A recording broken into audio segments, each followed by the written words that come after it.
Hi, this is Professor Pope, and this is one of the final videos for the Quality and Liability course. This one is on confidentiality and privacy. Confidentiality and privacy.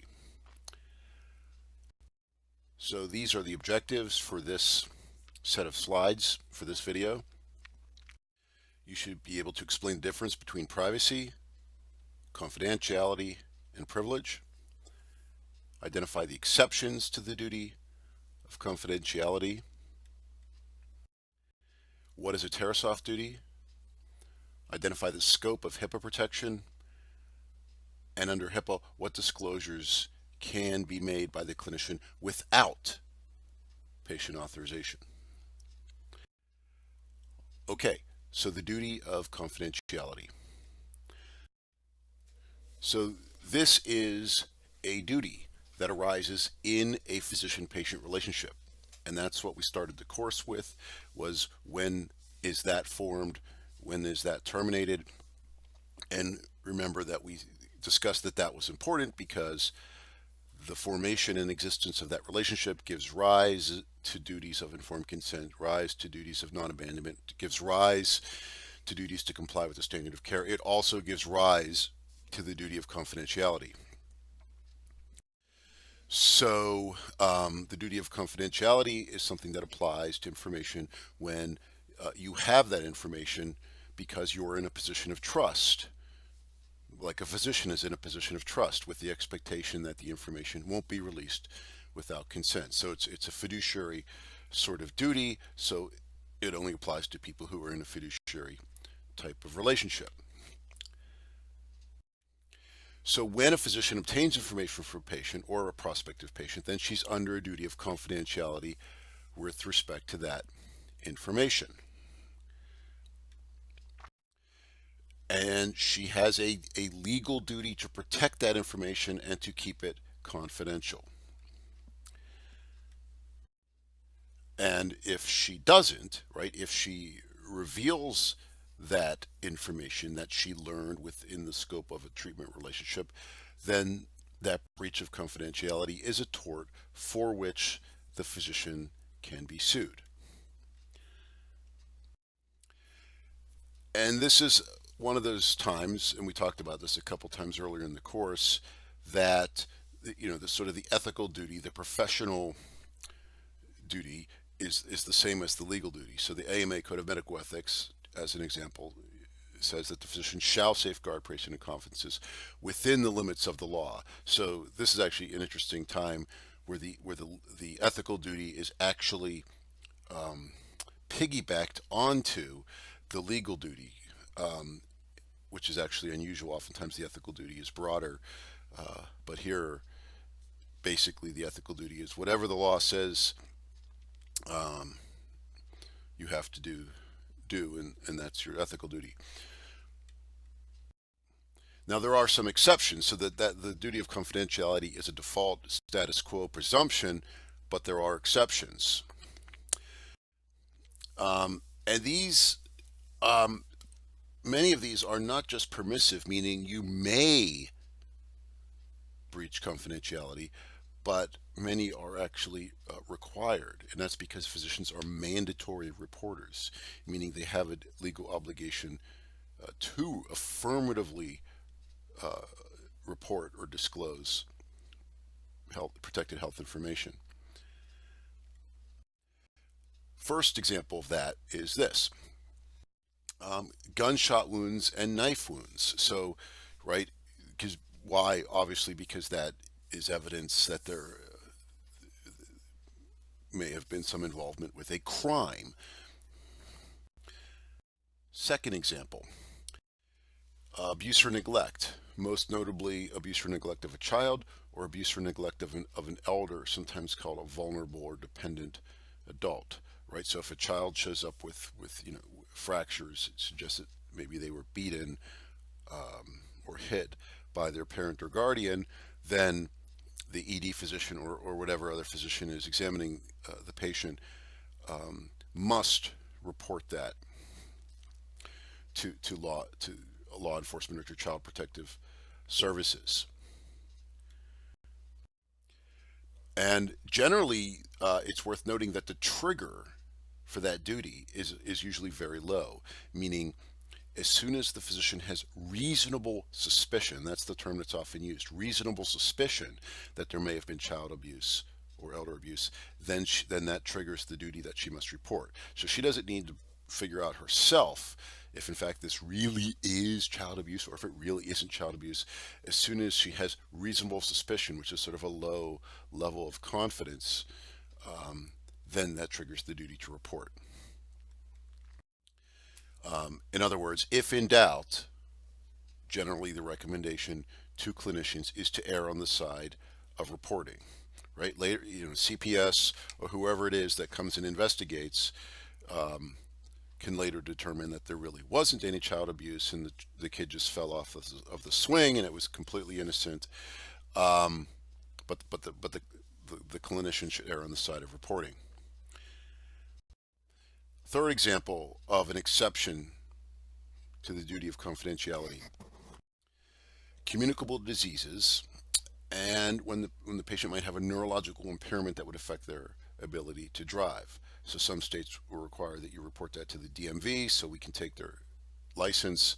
And if the patient comes back with certain communicable diseases, those have to be reported. Again, these are obviously for public health and safety, as are the earlier ones, right? You can see the common theme of all these exceptions is that there are innocent third parties, and we need the information, so we have the ability to intervene to protect either the patient herself or innocent third parties. Fourth example of an exception is when the patient poses an imminent danger to others. And I suppose what I should have wrote on this slide was not just an imminent danger, but an imminent and serious danger. So it's not just that it's imminent, but that the danger is also serious. Then there's a duty to warn those others. So again, you see the theme of all these exceptions is that there's a public health, public safety purpose that's animating them. So this one has a very well developed body of jurisprudence to it in many different state courts. And normally this duty, the duty to warn an innocent third party of some information that you learned in the course of a treatment relationship, is usually called a Tarasoff duty, and it goes back to this case that came from UC Berkeley, where decades ago, and it's really just the duty from that one case in just one state, California, but that's generally how the duty is referred to, even in other states where the rule has been articulated by a different appellate case. So in a nutshell, the case at UC Berkeley was this. There was a Indian exchange student who was there in the late 60s, Prosenjit Podar, and Podar, while attending program at UC Berkeley, became very interested in this woman, Tatiana Tarasoff. But while he was interested romantically in her, she was not interested romantically in him. And that annoyed him. So he is now going to the UC Berkeley Student Mental Health Counseling Center, and at one point tells the counselor there that he is going to kill Tatiana Tarasoff. And in fact, he does kill Tarasoff. So, and ultimately what happens is the Tarasoff family then sues UC Berkeley, saying, well, you should have warned us, right? He said he was going to do it. You should have told us so we could have, protected ourselves. And UC Berkeley said, well, no, we couldn't have, because that we learned that was we learn that information in the scope of a treatment relationship, and we're not allowed to reveal protected health information. But the California Supreme Court said, well, normally that's right. Normally you're not supposed to reveal patient health information, but you may, and in fact you should, in a case like this. So not only may you breach confidentiality in a situation like that, but you must, because here the danger is serious. It's life and death, and it's imminent, because it wasn't just an idle threat. It was rather specific. So that's the terrace off duty. There are also other duties to report. So not just about your patient, which is what we were talking about before, but there may be duties to report your colleagues. So when would you have to do that? Well, when your colleague is impaired, whether due to substance abuse or dementia, or perhaps it's not so much that they're impaired, but they're incompetent, and it doesn't appear that they can perform their job safely. And especially when the impairment affects patient care. So it may be that they have a drinking problem, but maybe they never show up drunk at work, but they do have a drinking problem, but they're able to keep it separated and isolated from their work. But definitely there would be duty to report if, in fact, it affects patient care. And where would you report? Well, normally that varies, but it might be to a supervisor, or perhaps, depending on your state's rules, it might be to the medical board. So that's confidentiality. So let's turn to a related but distinct concept of privacy. So the right to privacy, unlike the right to confidentiality, does not require a physician-patient relationship. And that's because the right to privacy is not sort of a duty that's owed by physicians to patients. The right to privacy is sort of a duty that everybody has to comply with and respect. In other words, it's not a uniquely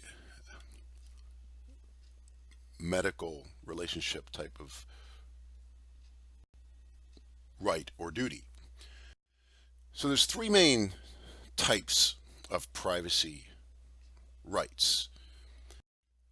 So one is that you can't appropriate somebody else's name or likeness. This one probably isn't super relevant for us, right? You remember Johnny Carson, right? Just one example of a bunch of cases like this. But there was a maker of portable toilets who called it "Here's Johnny," right, which is after the way they used to introduce him on the Tonight Show, and right, so sort of appropriating that trademark, that trade dress to promote their product, right, without paying a licensing fee. Another type of invasion of privacy would be intrusion upon seclusion. Again, this one also probably not super relevant to us. I'm just sort of giving the broader context of the right of privacy. But the classic maybe example of this would be a peeping Tom, where you're invading somebody's privacy by watching them undress, through a window or a secret camera or something like that. It's this another type, which is a public disclosure of private facts, another type of privacy right, going to be more relevant for us.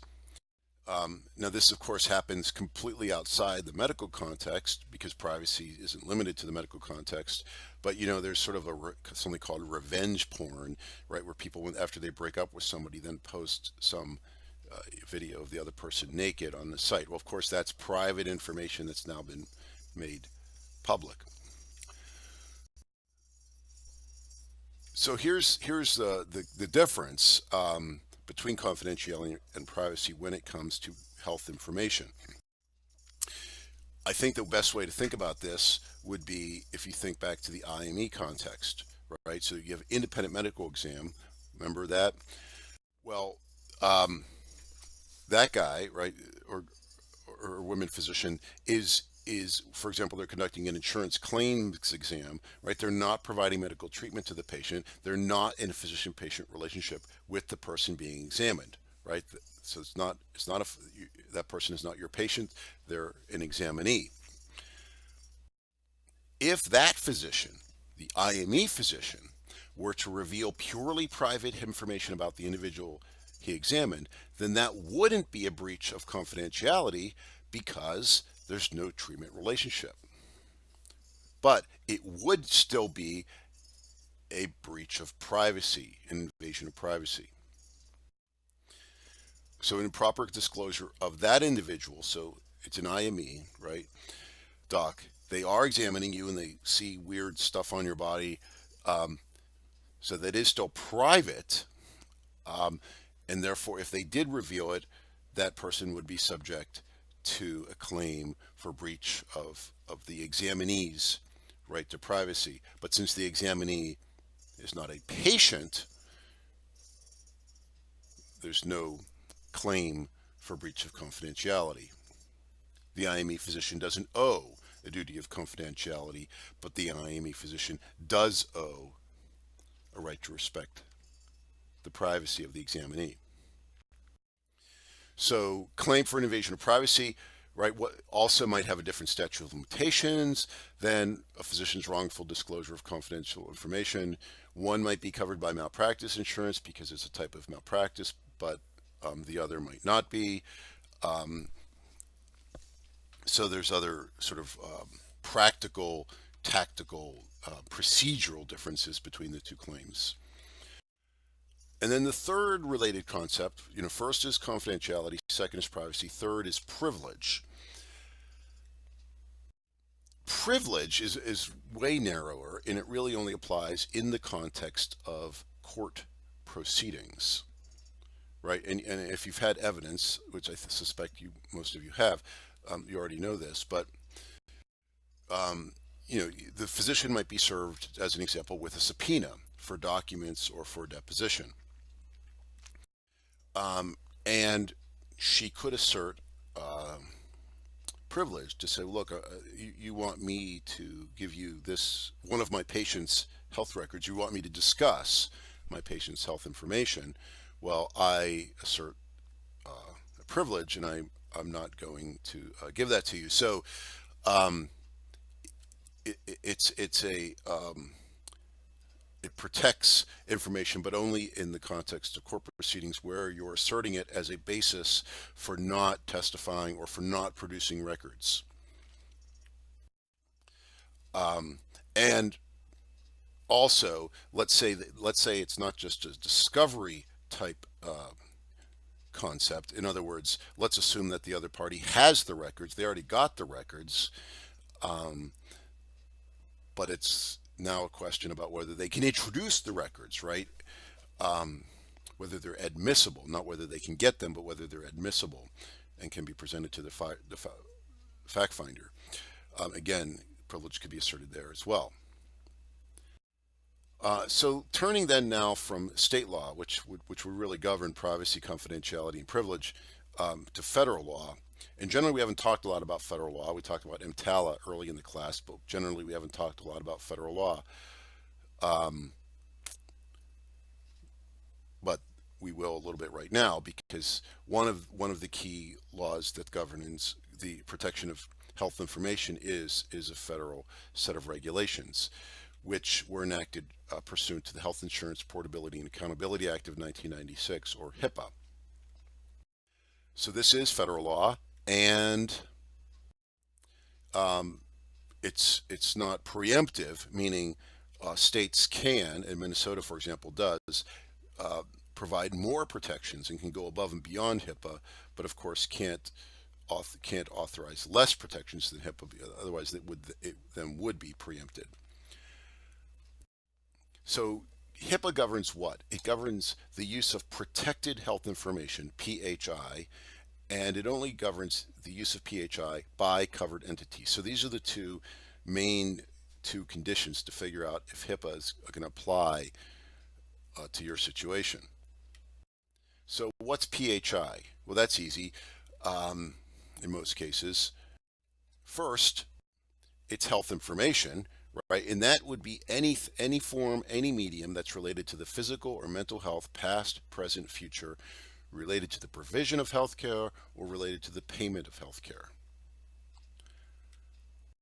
And then second, it has to be individually identifiable, right? So not only is it health information, but it's identifiable health information, meaning you can link it back because the person's name is on it, or their social security number is on it, some account numbers on it, their emails on it, some sort of biometric is on it, like their fingerprint, but there's some way to link it back to a particular human being on Earth. And it's not just that the information is PHI, but it's PHI, HIPAA only applies to covered entities. And that's health plans, healthcare providers, and healthcare clearinghouses. I would note what that doesn't include is employers, workers' compensation carriers, non-health plan providers like life insurance, disability insurance, a child protection agency. So there's a lot of people who are going to have health information who don't have a duty under HIPAA. They may have a duty under some other law, but they don't have a duty under HIPAA to protect that health information. So it's not it's PHI, but HIPAA doesn't apply because these sorts of entities and others are not covered entities. So normally, assuming we have PHI, and assuming we're talking about a covered entity, normally you're going to need patient or surrogate authorization to release PHI. So that's the normal rule, but some uses are permitted without authorization. And notably, and this is sort of the starting point, right? Which is except as otherwise permitted or required, a covered entity may not use or disclose PHI without an authorization. So when is it otherwise permitted or required? Well, the main would be what's often referred to as TPO. What's that? Treatment, payment, and operations. So if we're just sending the health information to the health, for example, where I'm a physician or I'm a hospital, I'm sending it to Cigna or Aetna. Why? To get paid for the healthcare that we just provided you. Then that's okay, right? Because if we had to ask the patient, may we send your information so we can get paid, right? It would be too burdensome to constantly get authorizations just to provide the healthcare and to get paid for the healthcare. So if it's for treatment, if it's for payment, if it's for operations, then it's we don't need to get authorization. So covered entities may use or disclose PHI without individual written authorization to carry out treatment, payment, or healthcare operations. Sometimes we have to disclose when it's actually required by law to disclose. So again, HIPAA piggybacks and incorporates by reference all those state laws that we talked about earlier. So if there's a duty to report child abuse, a duty to report elder abuse, a duty to report public health threats, duty to report sort of Tarasoff type warnings, or duty to report because there's evidence of a crime, gunshot wound, then HIPAA allows that, right? Allows you to make those disclosures that would be required under state law, and that doesn't violate HIPAA obligations. Although it's worth noting that even when you're authorized, so let's say because it's for treatment, payment, or operations, or it's because of a state law duty to report, right, you're now allowed to disclose the protected information, fine. But still, even then, you should only disclose the amount of PHI that is necessary to accomplish the purpose, right? So you say, I have a patient and it looks like she's has a gunshot wound, fine, you could tell the police that, but you don't need to go ahead and say, and it looks like she has HIV and this other stuff, right? That wasn't necessary to accomplish the purpose. If you want to go beyond the scope of the exception, then you have to get patient authorization. HIPAA enforcement, there's no private cause of action for the patient, right? So the patient can't sue the provider for breaching their HIPAA duties, right? For regular, like we talked about under EMTALA can be enforced by the agency, but it's mostly enforced through private lawsuits for money damages. Here, there are no private lawsuits for money damages. It's enforced by the agency only. And particularly it's OCR, the Office for Civil Rights, which is a part of the Department of Health and Human Services. They fine entities for violating HIPAA. And then the penalty, there's a range of penalties which basically vary according to how egregious or culpable the violation was.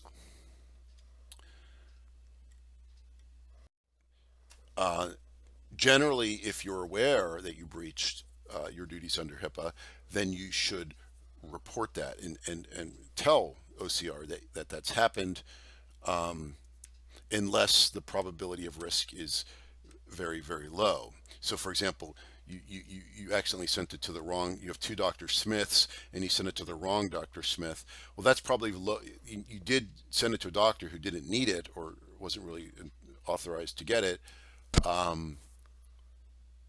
But he's one of your doctors and you ask him, hey, just delete that. You know who he is and you could trust that he will delete it. So that's probably a very low risk issue, as opposed to when your laptop is stolen out of your car, you have no idea who has it, so the risk may be very high. So like as this cartoon, you fax the patient records to the wrong number, you don't know who got it, don't worry. So this is wrong because this would be a higher risk sort of problem, which probably would be reportable. So you should only, if you're a clinician, you should only access the medical information that you need for your job. You shouldn't, a lot of people got in trouble in LA looking at, movie star health records. They were not providing any health care to those movie stars, so there's no reason for them to be accessing that health information. You need patient permission before giving their information to others, unless it falls within one of the exceptions we discussed. No, they're not medical students. It's just some of our staff that access your EMR and wanted to see that special tattoo. That's not good. The guy, you're calling out in the waiting room, the guy with the weird skin disease forgot to sign the privacy forms, right? Well, that's not good because, and everybody else in the room is going to know when whoever gets up to go to the desk that's who he is. In addition to the privacy part of HIPAA, there's a security part of HIPAA. So medical records should be kept in a secure place, both paper records as well as electronic records. And so for EHR, you should have a unique password. You shouldn't share your password. You shouldn't you shouldn't really even access your own information or your family's information or your friends' information. You should, if you want to get that and you're entitled to it, then you should get it in the same way that a patient would request her records. And why? Because every time you log on, right, all those accesses are tracked, and so we know, or somebody knows, the privacy officer knows who accessed what records when, and so if there was no legitimate basis for accessing those medical records, it's easy to discover that.